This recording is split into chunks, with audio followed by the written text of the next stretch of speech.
Corporation para po sa lahat ng taga rito, para po sa patuloy na pag-unlad ng ating lugar, ganun din po patuloy na pagsugpo sa lahar na dumadaloy. At sa inyo pong lahat na naririto, Alvin Manalang. Kasama po ang ating mga special minister na sila Brother Pete, Brother Oscar, Brother Danny at Brother Joe. Ang kanyang kapuri ay manatili magpakailanman. Hirap ang isawa ni ang isipan at tanda. Walang kapuryan at mawaglasan.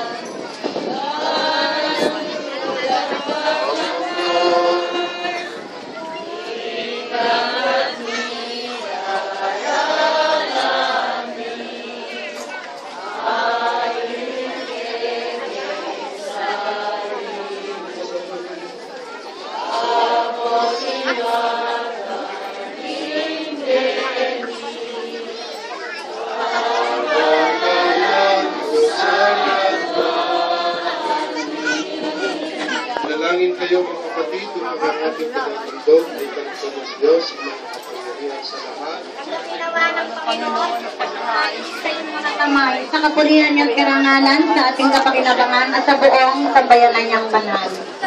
Taon, hindi ko po hinihingi ang sandaan. Hindi na ako mabubuhay ng sandaan. Ngunit isang taon ang hinihingi ko sa inyo. Tayo magsama-sama ang mga batang sinilang pinakakain, ang mga matatanda pinakakain. Ngunit kung puro kain,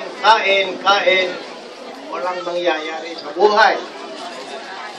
Matagal na akong nagsisimba, ngayon ko lang nadinig ang sinabi ni Monsignor Manalang. Manalang ko yan, hindi Manalan. Sabi niya, kung tayo kain, hindi mag-aaral, anak. Hindi po ako nagsasabi ng laban o kampesa, RH bill. Wala po yung kwenta. Ang mahalaga yung nadinig ko sa aking obispo. Sinabi niya,